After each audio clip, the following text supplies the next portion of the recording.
I just got a new camera and I was shooting on a digital SLR, and digital SLRs have a 30-minute cutout. Oh, of course. Yeah. And so You wouldn't want to do a Birdman one-shot film with an SLR. You're fucked. So halfway through the thing, there's no video anymore. So we got all the sound. So my first podcast on YouTube, you get in about 30 minutes, 29 minutes, 30 seconds. And then you just got a picture that I've put on there. Sorry about this. Wow. Yeah. Sorry about that, everybody. Podcast, Yeah. Give me a break. And they do it because for taxation reasons. If it's... Oh, because it's not a film camera. Because it's not a cinematic camera. Yeah, right. So it brings the price point down or whatever. Very clever. I don't quite know the intricacies, but I rang up the shop and I was like, what the fuck, dude? Is there any hacks for this? He's like, nope. Yeah. I imagine that's how you start every conversation. What the fuck, dude? You're not very well liked on it. 0 friends, and my followers are slowly but surely falling off. What the fuck, dude? Yeah, man, I just paid 2.5 G's for this, you prick. You got to have a catchphrase. Yeah. Thanks for coming on. No, thank you for having me. Yeah, nice digs. Pardon? Nice digs. Yeah. Wearing exactly the same thing. Hell. Yeah, I really appreciate it. No, not at all. Thank you for having me. Kind of last minute, and thank you to Jimmy and Maddie for hooking it up. Yeah. The great Jimmy and Maddie. What an incredible pair. Yeah, they're great. I went to after they were on Lego Masters. I did a little bit of. I went to a few days that they were then promoting Lego Masters and everything, and it was funny to see the change in just all these crazy Lego people that were just so excited about seeing them, which was so nice to see. It was just huge Lego fans that just love them. It's nuts. I hadn't even heard about it. I didn't even know it was a thing. I don't watch TV and I avoid reality TV like plague. Right. But so I love it.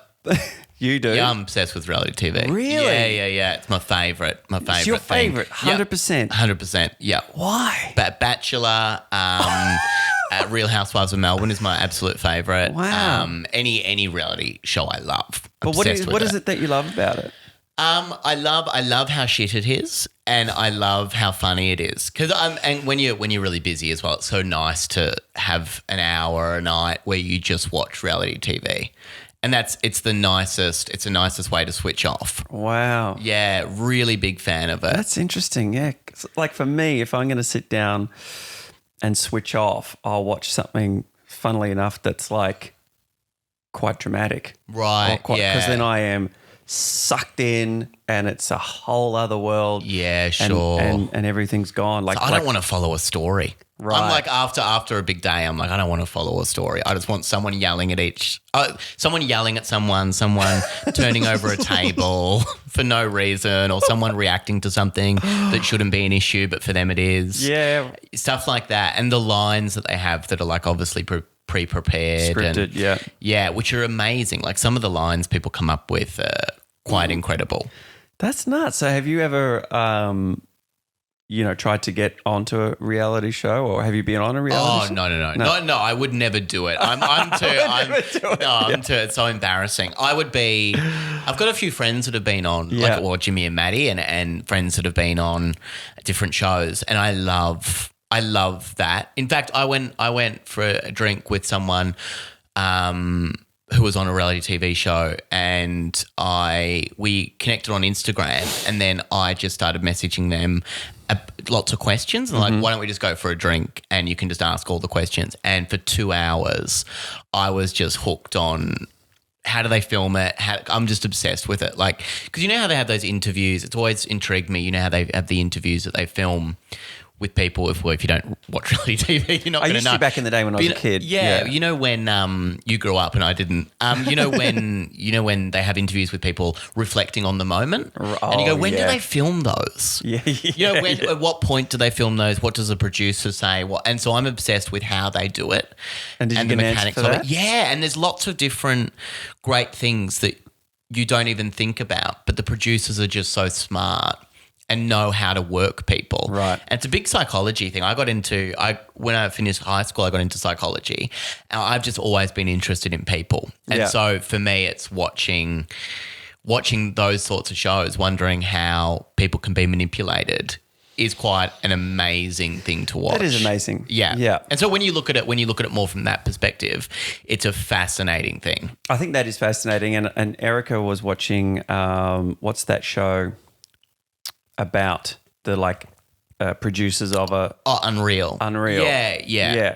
And of course that's a fake show, but I have no doubt that it's very similar. And first AD getting all these, go in there and fucking make her cry. Yeah, make her and cry. Then send her out there with the tears. Yeah. And then, you come in. Shit, yeah. I'd be good at it. I reckon I'd be really good at making people cry. I think I would just have the knack for it. Right. But it's something that I would never do. But I reckon I could do it really well. Yeah, just because I've watched so much and I know the triggers. I know the triggers. And I know what would make good TV. But I've just never wanted to go down that path. But it just fascinates me. And people that two of my mates have a great podcast called Batch Bitch, which is reflecting on The Bachelor every week. It's an amazing podcast, and they rip it apart every single week, and then they do Married at First Sight, and they do all of it. So you watch it, and then a new episode comes out, and then you see what they think about that episode as well. And it's just fascinating.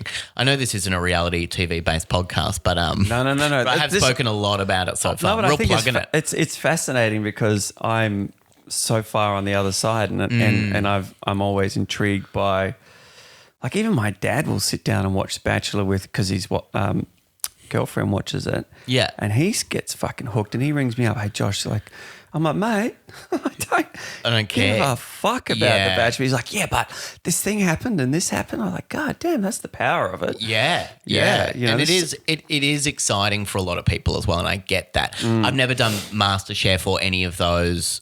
I only like when people are taken out of their comfort zone. I like people struggling. So people out of their comfort zone, ripped out from what they know, and then they're put in a high drama situation. Right. So like 22 people living in a house together is great. Yeah. Like Big Brother and what have you. Yeah. I never watched Big Brother. I was kind of too young. My parents didn't let me watch it. Oh, right. So because of the profanity and yeah. And also, I think there was like a turkey slapping thing that happened at some point, and a lot of different stuff that was going on. That's right, the turkey slap. Yeah, that they were against. My parents were against turkey slapping. I believe. I'm not sure. I'm not 100% sure. Parenting. I don't know what happened behind closed doors, but I'm pretty sure. Yeah. But yeah, so I remember always being interested in it, and then love documentaries, but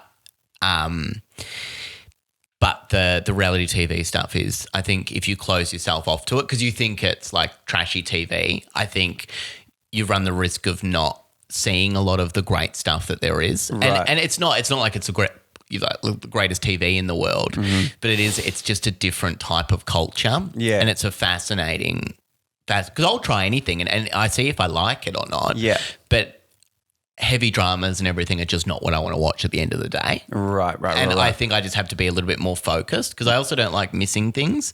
It's like when you're reading a book and you're not really into it and you just skim over stuff without you don't know what's going on. Yeah, and you're like, huh? And then you have to go back and reread. I was trying to watch The Crown the other day and I just kind of tapped out for a bit. It does have some slow sections. Yeah. Where they're really laying down like story, like exposition and just some real factual stuff that they have to hit. Yeah. But I did just quickly because I think it was the second season that I really struggled with. But the third season, I always forget his name, Tobias, who played Philip. Yep. Is it Philip? Yeah. The Prince husband. Philip. Yeah. Yeah. He's incredible. Yeah, great actor. Absolutely incredible. And I loved him in Outlander. And he plays the villain. Right, I haven't seen it. Yeah. That was where I first saw him and I thought, this guy's a whole other show. A new level and clearly the standout in that show. And they're all great. But what was the most successful, the most successful reality show I thought was that Most Deadliest Catch or whatever it was? I don't know what that is. That's about these Icelandic crab fishermen. Right. And it's like season after season of these dudes out in the Arctic Circle catching this. It's like the most expensive crab in the world, and their fucking fingers are falling off when they get them wet, and people going overboard and all kinds of shit. Oh my God, really? Yeah, it's called the deadliest catch. The deadliest catch. I'm sure. Yeah. You should definitely check that one out. Well, do they get a rose at the end? Do they get a rose? Yeah, do they get a rose? Do they get something? I want a Bachelor thing in there. I want a reference from the Bachelor in there somewhere. They get a huge paycheck. Wow. I mean, that's crazy. These dudes are making like hundreds and hundreds of $1,000s each as a fisherman. Wow. I think. I mean, you'd want to. I mean, in Australia, if you're a crayfisherman, you can make $200,000 a year. Really?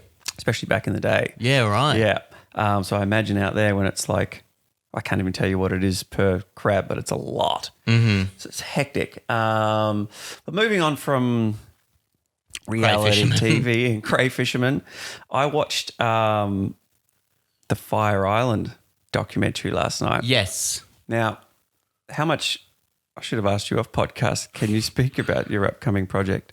Oh, I mean, it's not, no one knows about it. It's not like it's just a thing I've been working on for 8 months. I can't not talk about it or anything. I mean, it's my own, own thing. Great. Yeah. My next guest later on today, has emailed me and said, I know you know about this thing, but we can't talk about it, so don't bring it up on the podcast. So Right. Yeah. So tell us about that, because I only caught a glimpse of it through Maddie, but I went and watched the Fyre Island, and then it's a Fyre Festival.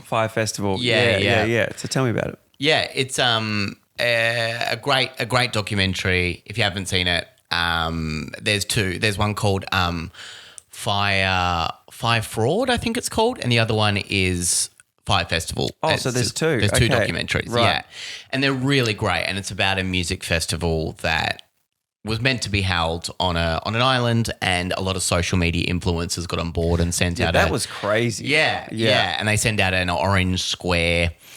And that was the whole marketing campaign. Yeah, Emily Radders, whatever. Sure. All these people that I didn't even know were social media influencers, but they send them out. And did you catch any of it when it was being promoted? No. I didn't even know, not a whisper. Yeah, no. And so all of that, and then I watched it one night on Netflix, and then I watched the Hulu, I think it's a Hulu one as well, or Hulu, I don't know how to say it. Hulu, whatever it is. Hulu. Yeah. But yeah, so I was watching that as well. And then as I was watching it, I just finished 3 years on a documentary that I made, and I didn't know, I was kind of like done with self-funded documentaries and all of that sort of bullshit that you have to, like, it's so tiring. Yeah. And I sold that, and I just didn't know what to do next. And I didn't want to commit to another project. And then I saw this Fyre Festival documentary, and I kind of thought it would be great to make a comedy film about those people who made it, but make it from the perspective of a very small town who have a bypass going through their town, and they're really upset about it, and they don't know how to stop it. And so so the mayor is the main character of the town. Mm-hmm. It's called Cobert, the town, and they decide to put on a music festival to save the town, basically, to get enough people into the town, boost tourism. But someone accidentally sends a poster out of, it's a template poster, and it just says Lady Gaga, Elton John, the Cat Empire, like just big name acts. And then the poster is sent out, and then they sell 40,000 tickets within 5 minutes. And so then it follows them freaking out after that. And it's like it's an hour and a half of following them trying to figure it out. But none of the money is coming through until after the festival is happening. So they don't have any money to put on the festival. So they're just scraping through. And so I had that idea, but I didn't know what to do with it, because it's a hard thing to just go, you've got the idea, how do you actually do it? And then I'm lucky enough that I have a lot of friends who are in the comedy world, and also actors as well. And so I just thought, if I reach out to my closest friends to ask if they'll be in it, maybe that would be enough to get me started. And so I reached out to 6 really close friends. They all said yes. And as I was going, I thought, okay, well, that's that character, that's that character, that's that character. And then I started, because the whole film's improvised as well. So I had to get these great people involved, and that was incredible. But then you have to make sure that person says yes, because the character is completely that person. So even their name's the same. Oh, right. So doing that meant that I had to really lock people in. And I ended up with a cast of, I think there's 22 people in it. Wow. And they all said yes, and it was amazing. No one said no, which I was expecting that people would say no to it. Yeah, a certain percentage. Yeah. And also, like, people are busy. People have got stuff going on. Yeah. They're watching reality shows about crate fishermen or whatever it is. But, there's a lot of – so I thought a lot of people would say no to it. No one said no. So I ended up – which is a testament to the friendship and to you. Yeah, which is a great thing. So then I ended up with a huge cast of people that I could then write for. So then I locked in a date. I just thought, if I don't lock in a date to start filming now, I'm never going to do it. Yeah. So I locked in one date and locked in two main characters, and then thought, well, if I do it now, I'll just have to write the thing. So, and not write the thing as in script it out, but I had a start, middle and end for every scene. So every single plot point was written out, and I wanted to make a Christopher Guest sort of film. So that's like, Best in Show and Waiting for Guffman and all that stuff. So I'm a huge fan of him. Right. And I love the way that he works. And that's basically get the best improvisers in a room, and you can really just have plot points and they'll make up the rest. They'll take it from there. They'll take it from there. They know who their characters are, because I just decided I'll go for a drink with every single one of these people, tell them who their character is, and then if they're interested, they'll do it. And so when every single person said yes, I knew who the character was, and I had maybe 2 paragraphs on their character. So I wrote basically a bio for every character, gave it to them, and then because it's all improvised, they don't have to be there for long. So my main part for getting people in, because they're all doing it for free for me, is basically I had me filming it and another cameraman who's a mate of mine, and we would just film for 2 hours at a time. So I'd go, can you just come here for an hour? And people would. And so, they'd rock up for an hour, shoot. I just took everything twice, and that was it. Wow. And it was basically put a lapel on them, a lapel mic on them. Get whatever comes out, and then that's it. That's the scene. And then I just did that. And that took 8 months of filming, and I edited it as I went. Yeah. And that meant I ended up with a 4-hour film that I then cut down to 88 minutes, which is sitting at 88 minutes now. Shit. Because I had a screening for it the other night, and it was sitting at 1 hour and 40. So I went, well, it needs to be, just to make it even better, it just needs to be that tiny bit shorter. And just to make it seem, it's very quick, the film, but it needs to be just that tiny bit tighter. Right. So then I did that, which was, that took another little bit. But now I'm in the late stages of it, which is great. So now I don't have a lot left to do, but it's the nice part where it's kind of like, well, now I need to think about music, and now I need to think about color grading and the sound mix, which is all the good. That's all it's not the fun stuff for me personally, but it's like having it done. It's the polish. Yeah. And having it done within the time frame I wanted to get it. Which is? Done by. Well, now. 8 months was I couldn't commit to doing it any longer than that. Okay, cool. I knew I couldn't do it past this time. So when were you, you must be like not moments away, but you must be very close. You've done the sound design now? Or No, so that's being done now. That's been done now. Right now. Cool. Yeah, great, so great. That's going to take another 2 weeks, and then it's done. And then it's done. Yeah, so completely finished. And then you'll do the festival round with it? Yeah, I'm trying to, yeah, so getting it out there. But that's a hard thing as well, because there's so much admin that goes with that. So yeah, it's insane. And it's this thing of these projects that we put our hearts and souls into, and then, maybe it's a 15-minute short or something, and 3 years later it sees the light of day. Yeah. And you're a completely different actor or writer or whatever by the time it comes out. And it's not that it's not, So that's good that you've been able to keep it inside that block. Yeah. And stay to that. That's great. And then that's something that's really valuable too, that because I'm from Perth originally.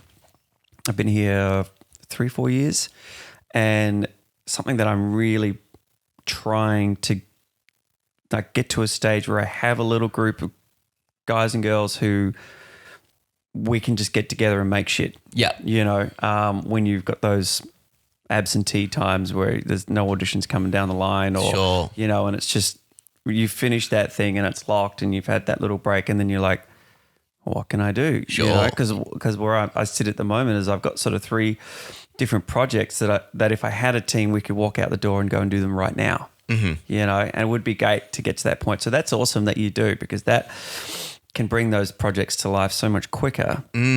And you feel confident in everything that you're writing and doing, knowing, okay, cool, well, I know how to get this done and I can call on this person and this person. Then you've got these people in your mind when you're writing it and creating it as well. Yeah. And how does the mockumentary sort of fit into the festival circuit? Like, where's your number one spot for it to go? Pardon? Are you calling it a mockumentary? Yeah. Fake documentary or whatever people call them. Yeah. So where would be your ideal festival for that to be streamed? I think the Melbourne International Film Festival is, I mean, really hard to get into. Really hard. All of those festivals are. I've been knocked back by that one before, but yeah, that would be ideal. I guess because it's got so many great Australian comedians in it. It's a really Australian thing. Mm-hmm. You know, it's all my mates who I would love to make a similar thing with again, using all those people again. So I guess if you saw this as kind of an ongoing thing, I would love to be able to put it into a festival where it might get recognised or it might get noticed and by someone who could then help with another thing or, you know. Love what you did there. What other ideas have you got with that team? Let's hear it. Yeah, with those same people because, you know, and the thing for me as well is because all those people gave up all their time to do that. Nice to give back. It's nice to give back and it's nice to go, well, all those people would be in the next one. All those people would be the core cast in the next one. So doing that that's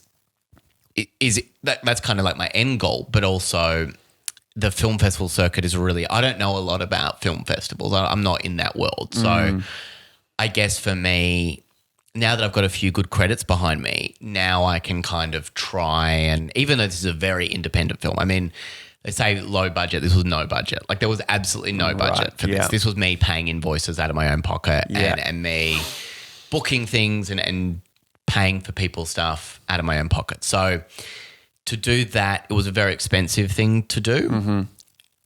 And entering film festivals is kind of an expensive thing to do. It's like $100 a pop almost. Yeah. So now I'm looking at how do I do it in a way that...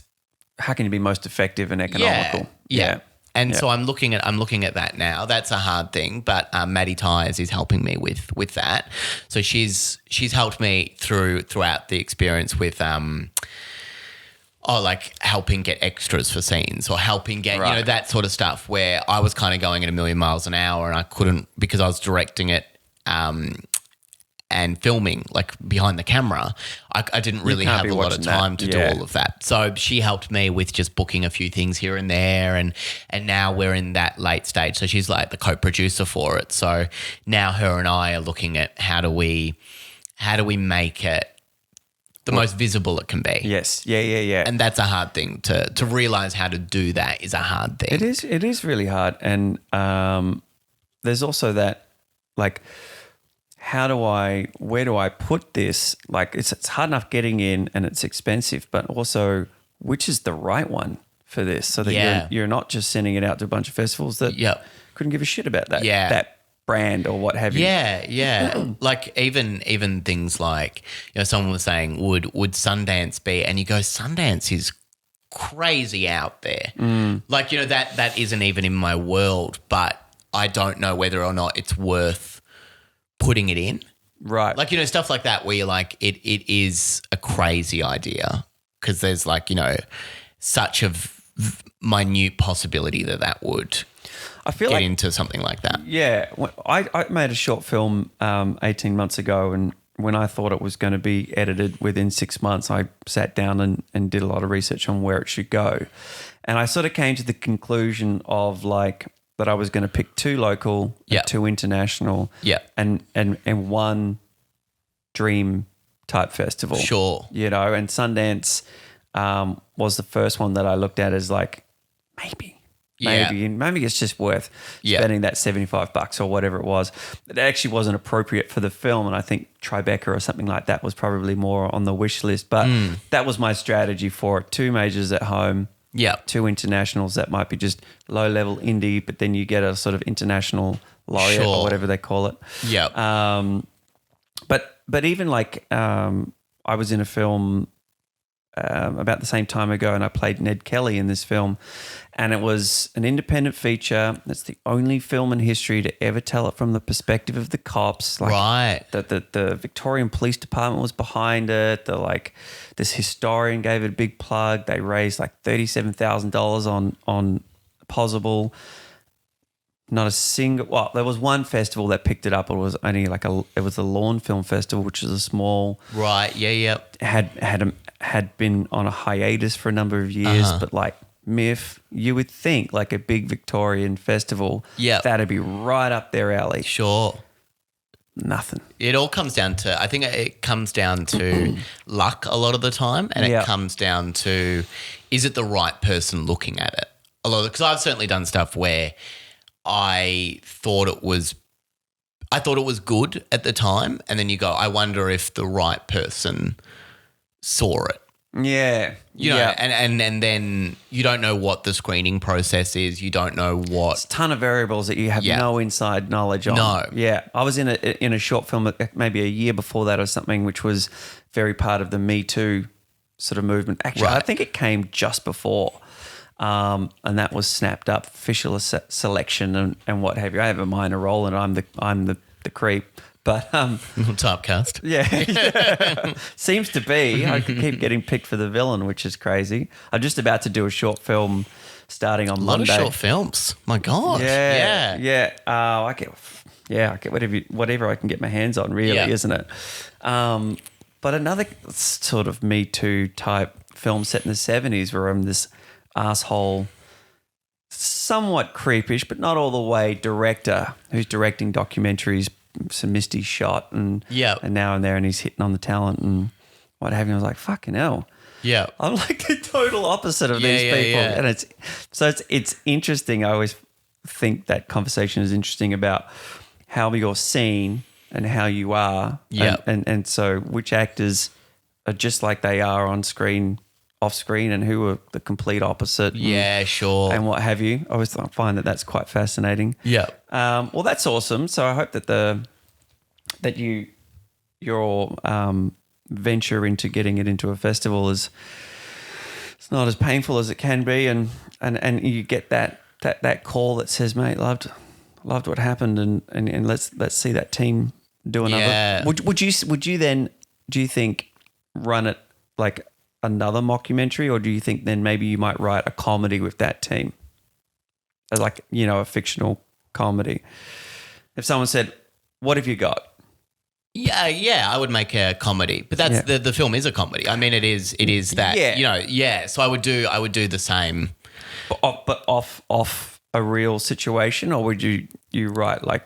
So it's not like I didn't. So it's not exactly the Fyre Festival thing. It's based on. That was like a nugget that you just. Okay, got you. So so it's not. Yeah, the Fyre Festival thing was kind of.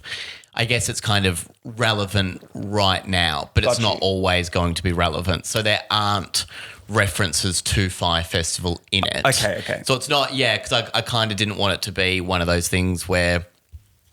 In 5 years, that documentary might not be as prevalent as it is now. So then I didn't really want to make something that was referencing that and was only a parody of that, because then, you know, you kind of feel like you've dated it. Yeah. So I made it enough of a story about a small town that I could, and then kind of took inspiration from how bad could this go. Okay, got you. From that. So I love a scandal. I think that's my big thing is that I love I would love to make another, and I've had a lot of ideas about it, but I would love to make another one about another sort of scandal. And so the mockumentary thing, to hang it on as a genre or whatever that is, I love that. Okay, great. So great, I like making it about that. But then, yeah, whatever I do after that is kind of, I guess, I don't think I could ever script a comedy. Oh, okay. Yeah. So you like the idea of letting the actors get in there and just letting their own brand and flavour come out. Yeah. Cool. I don't know what it is, but I think I really like scripted comedy. I do, but I love more knowing that the actors have made it themselves. Right. And it just seems so much more natural. I mean, you get all the ums, you get people stumbling over things. Sometimes people get a line wrong. And that's, if you were filming a fictional scripted comedy, you would take it again. Cut. Yeah. And you go, can we take it again? But because someone's stumbling over what they wanted to say and they're not getting it out, it kind of adds drama to it. And you usually find when you take it 2 times, the second time is really polished. Right. But it's not as funny because they're trying to remember lines that they maybe said in the first take, and they're trying to make it, and that's only natural because you go, it's always, if you get a laugh from something, you're going to do it again. It's always that. So if you improvise something twice, it may not always the case, but it might not be as funny the second time. Right. Yeah. So I love the natural, and it shows like Curb Your Enthusiasm and all the Christopher Guest things. They're improvised, so there's no pressure there. No one has to learn lines. No one's precious about anything. No one's worried about a scene going too long because I can always go, I can edit that. So Curb Your Enthusiasm, Larry David, right? Yeah, I didn't know that was improvised. Yeah, all improvised. Yeah, so he has an A to B in every scene and everything else is improvised, which is incredible. So the actors don't get anything until the day. Which is crazy, yeah, because Seinfeld would have been heavily scripted. Heavily scripted, yeah. And then I think I read an interview where after he'd finished writing Seinfeld, he thought the plot points were so heavy and they were so funny and everything was so jam-packed that you didn't need a script because the plot points were so funny. Right. So you didn't need to heavily script that and worry about like every word and where was that going because the actors could have done it themselves. That's for sure. So when he started Curb Your Enthusiasm, it was like, well, how do I make this? How do I do the same thing I've already done but not script it, not make it heavily produced and all of that? And so I liked that, and I think that's a really good way to do things because if the story's funny enough, great. And if it's high drama, if you've got a lot to build on, then that's great. But if you're doing a really slow comedy, maybe scripted is the best way to go because you're not having that you're not having those intense situations all the time. So it works for something like Cobert Enthusiasm because he's having an argument in every scene. Right. He's pissed off about something, he's angry about a situation. So that works. High drama is very funny. It's always very funny when people are about to explode at one another or they're really stressed. And so that's a really funny thing for me. And this film that I've just made is all high drama. There's no scene as it builds. There's no scene where there isn't someone on the verge of about to have a meltdown. That's and that's always the funniest thing for me is when you can see someone really stressed and they're trying to keep it together, but people just start fighting, people start exploding at each other. And all I had to say to my mates was just this comes at this point of the film. So you're at your worst, or bring it back a bit because this is the start. Right. Nothing's happened yet. So give them the sort of the arc, the top of the arc, and say hit it here, and then and then when they watched it the other week, I think it was nice for them to finally see what I was doing because they didn't really have they didn't have the script to go off. They didn't have anything. They just knew the basic storyline. So then when they're watching it, they kind of see how I pieced it all together, which is what I always had in my head, but it was very hard to convey. Yeah, it was too hard to tell people. Like, it was lovely that they trusted me enough to go, well, we'll just go with it. Yeah. I think as well, like, if it's shit, it's shit. Like, that's that's the thing at the end of the day. You can do something, you can be in something, but there's so many variables that go into that as well. Totally. Where if it doesn't work, it doesn't work. I'm really happy with it. I think I achieved what I wanted to. What I set out to, I achieved. Well, which is awesome. Yeah. Yeah. And is this like the most, the biggest or the most invested or the most across something that you've done? Yeah. It's the most my own. Yeah. Yeah. Yeah. I've always worked with like another producer or I've worked with someone else who's been as heavily invested. So this is a film by Sammy Petersen. Yeah. Yeah. Yeah. Yeah. Which is a really nice That's great. thing to have. Yeah. I've never made something. Oh, I mean, I have. I've made things before, but nothing where I've kind of gone, this is 100% mine. Okay, cool. There was no input.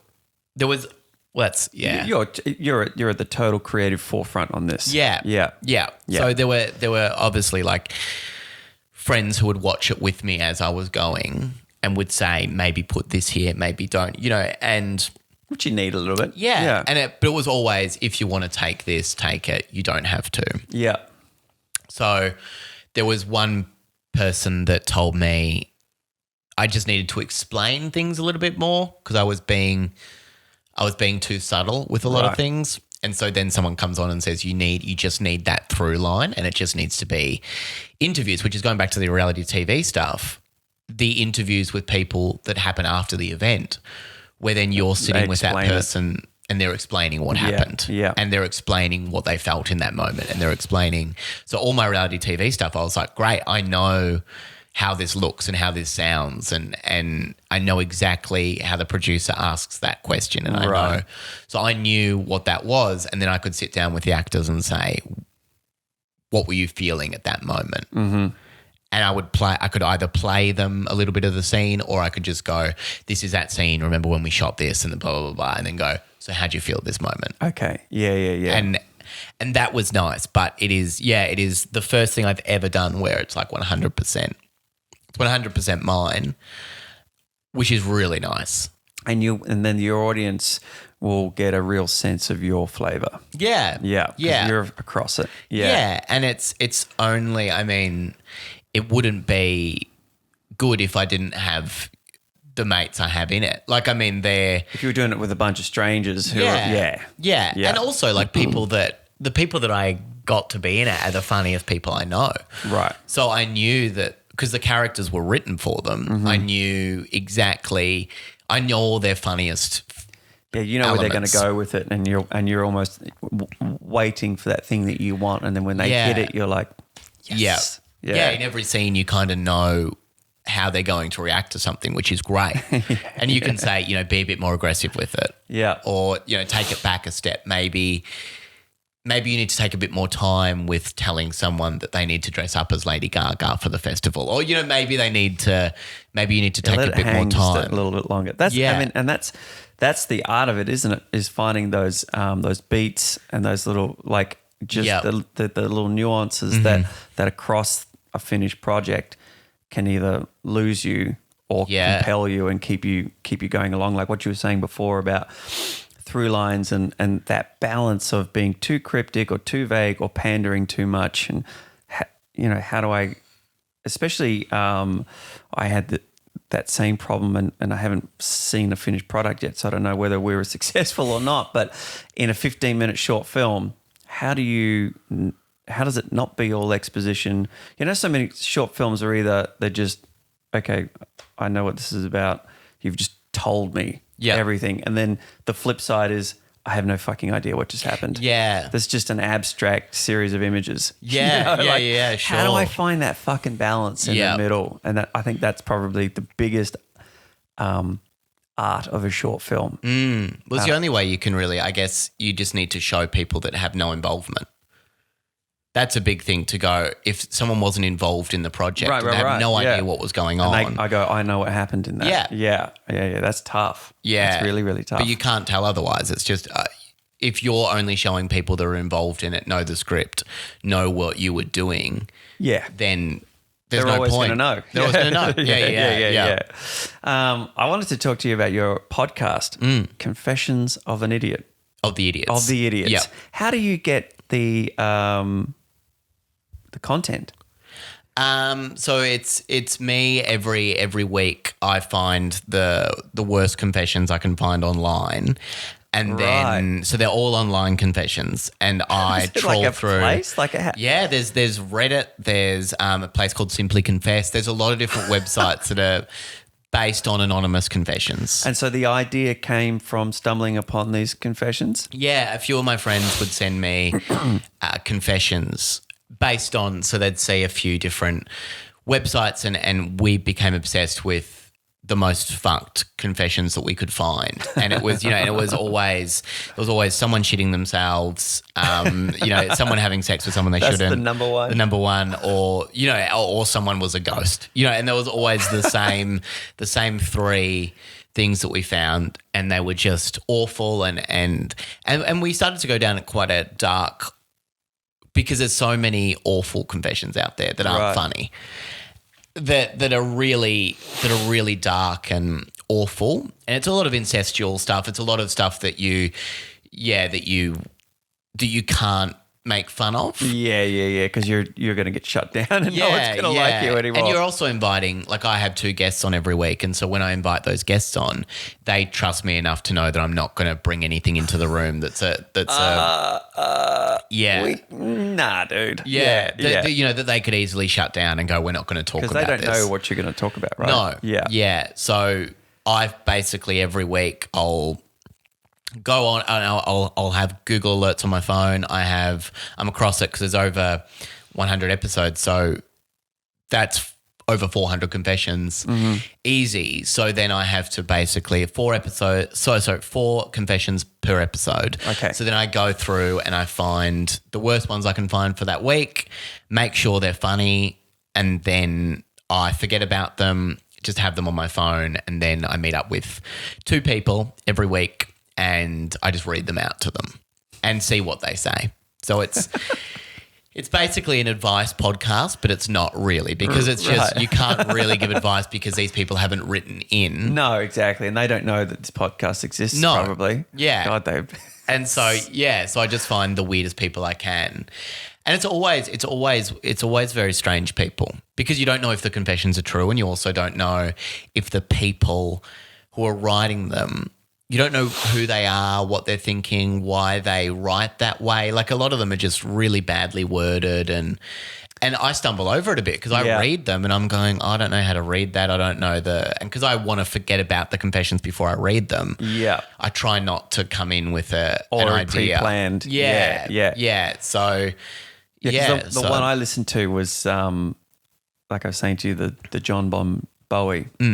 And you guys got to the end of her confession, and she was like, I kisses all of the men, or something like that, in the darkness of the such and such, and you guys were like, what the fuck is she saying on here? Like, and I mean, you're like, but look at is it the plural, but it's also a song reference. Yeah. But is this other character Phil a guitarist, or is he someone? Yeah. You know what I mean? And I was like, is she not English speaking, the person who wrote this? Well, that's the stuff you don't know. You don't have any context of who that person is. You don't know anything about them. And you're reading a confession where a lot of the time, there was someone the other week that just kept writing très bien, and it didn't make any sense in the confession. It doesn't make, and she used it in like 3 different ways. So it was just très bien. And it just kept writing it. And so you don't know who that person is, why they're writing it. And obviously, like, because it's all online, it's people just bashing out a tiny little confession. They send it out into the world, and then it's just there. A little catharsis for them. Yeah. And I guess that's how people get things out a lot of the time. They just write it online and they go, now it's done. Now it's out there. I've admitted that that's something that I did. But it's usually some pretty messed up stuff that people do. And then the basis of it is me just going, well, let's just talk about it. these awful people probably, you know, these people that have done, well, not awful people, but people that have done something that they want to discuss or they want to tell someone, but they can't. So then we kind of go, well, we'll discuss it. We don't know this person, but let's discuss it and let's talk about it. And so, so I started that, I think 2 years ago. 2 years ago now? Yeah, and every week. So every Sunday a new episode comes out.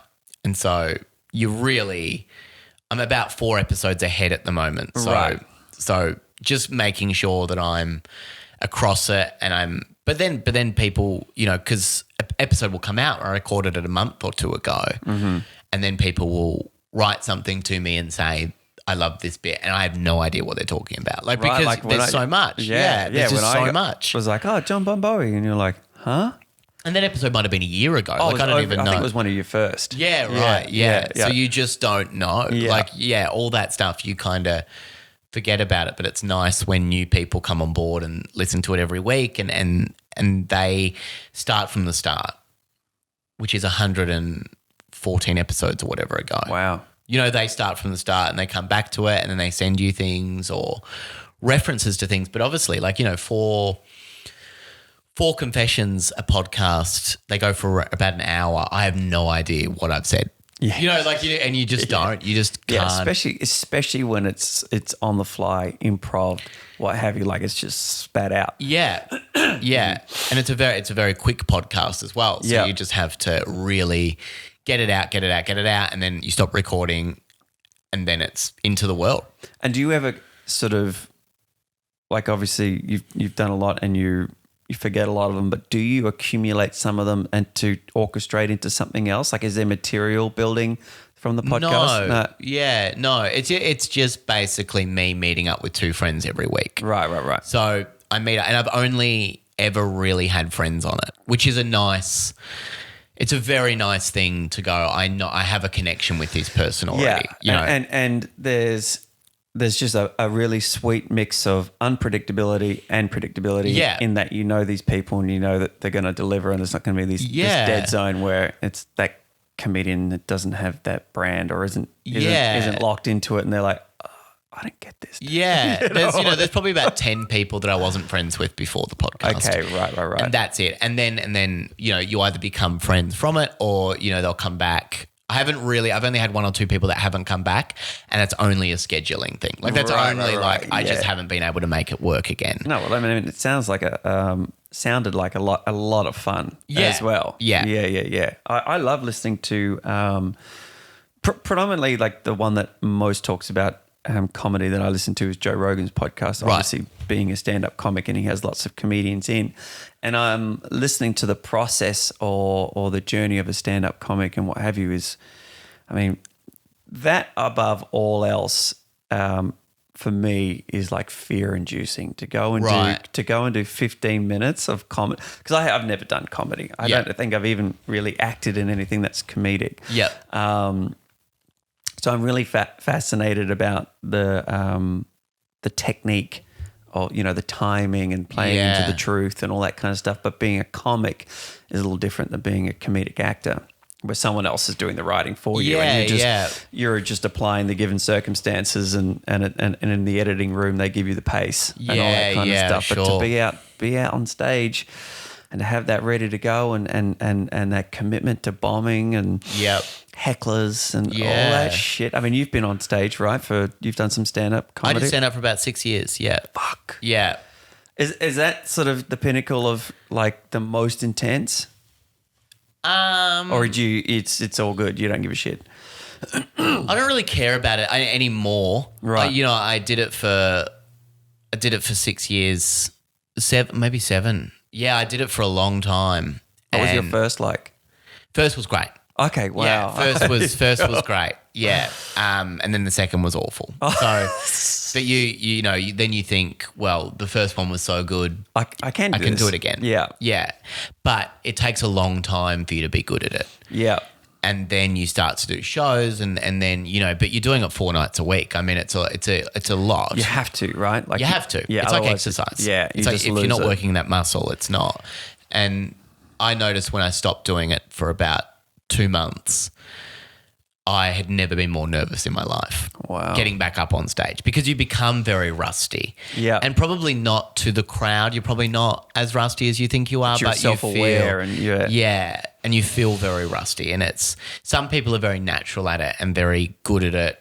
And then some people need to really work hard. Yep. Yeah. And it is a very hard thing as well to write jokes and to make stories funny and all of that. I was very happy when I stopped, but I didn't have the drive for it that a lot of people did. I had a drive enough to do it for so long. Right. But then when I had 4 nights a week free, you know, when you put it down to it, when you go, I don't have to, I got back from something and it'd be like 7:30 and I just get home and I go, oh my God, I've got to go and do a gig in an hour. Yeah. Or, you know, I've got to go to Hawthorne and there's a basement there where someone's trying to put on a comedy night with beanbags. and there's people on beanbags looking up at you and you're as confused as them. You don't know why you're there and it's a Wednesday night and it's late. Right, because it is that intimacy too, right? It's not like they're off in the darkness a little bit. You can see them staring at you going. Yeah. Yeah, they're waiting and you know, and then it's 10 o'clock before you're going on or it's, you know, and it's just a long night. And someone was asking me recently to come to a comedy night with them. I have no interest. Like I've seen so much of it. And when you're doing it 4 nights a week and most of that is showcases, most of that is watching 10 other comics on that night. That's what a showcase is. That's what a showcase is. So it's like, but it's not really called a showcase. It's just a comedy night. But I mean, it's basically 10 other comics. You're all standing there watching each other do it. And so to watch that much of it and then want to go to a comedy night for fun is just bizarre to me. Yeah. Like, you know, I'm not quite ready yet to go back and watch. I go and see friends. I go and see if my friend's doing an hour show or I go and see shows. Yeah. But I find it, it's weird being out of it to kind of, and because you analyze it too much as well. Okay. Like you don't really enjoy. You're seeing the format and all the skeleton of it. You're seeing all the mechanics of it. Where it's not as enjoyable as maybe it was as a fan of something beforehand. Right. Now you're watching it kind of picking it apart and it takes a while to switch off, and I don't think I'm at the point yet to go and watch it without that mentality.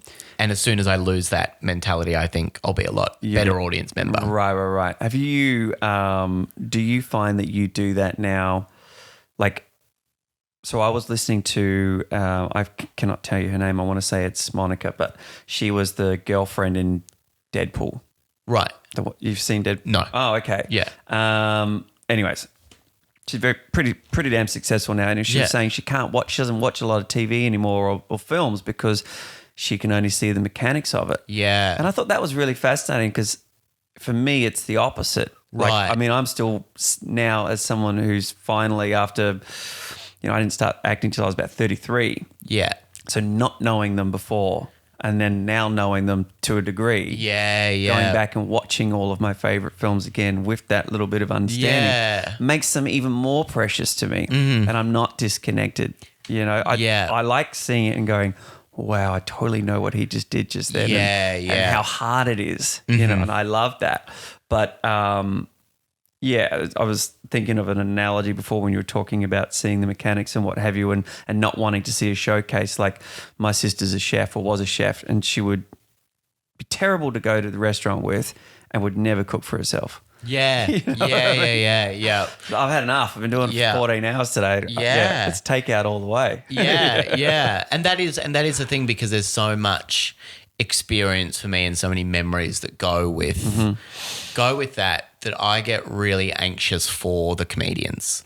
Right. Yeah. And when it doesn't get the laugh that I knew it should get or people aren't responding or people are talking in the crowd or I get really – I can't be an audience member. You want to tell me shut the fuck up. Yeah. And you want – and then I think I just think it's that awful thing of you wanting to help or you wanting to be involved in it or or just having a different mindset of that now, or watching something that you just don't, someone makes a joke about something that you don't think they should be making a joke about. Right, yeah. And it just becomes, I think there will be a point when I do enjoy it again, when I do really enjoy it. But at the moment, like, I'm not someone that would watch a comedy special or enjoy that. But if it's a close friend that's putting on an hour show, then I'll be there. And I do love it.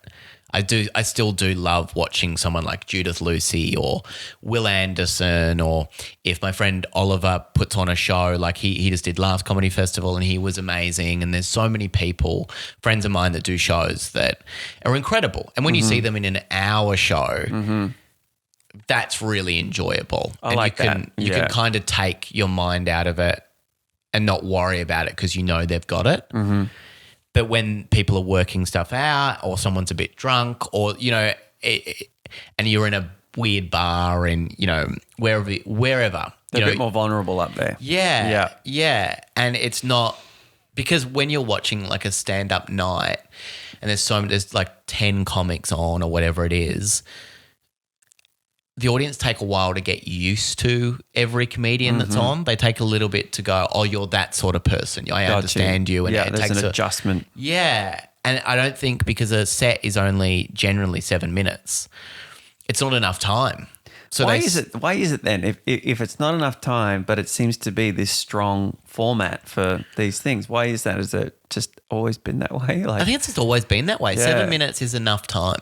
It's enough time, and also if you're not very good. Oh, yeah, you don't want to be up there 7 minutes is very long. Yeah, 7 minutes is a long time when it's not going well.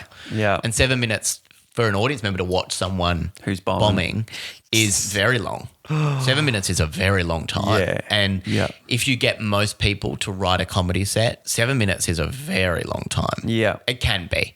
And then as you get better, you build up an hour and you build up all of that stuff. That's incredible, but an hour. It is. And it's a lot of time. But that when you do it, you realise that time really does fly by. Yeah, okay, yeah. We were talking before about theatre and what have you, and you said something before about like that anxiety of being in the crowd and what have you. Like, I went to see a friend maybe 18 months ago and doing his solo man stage, and I was in the front and I felt that, you know, but my own stuff was there too, because I don't love theatre. Yeah. So it was this double whammy of this, because I find it so strange to be watching someone in person pretend.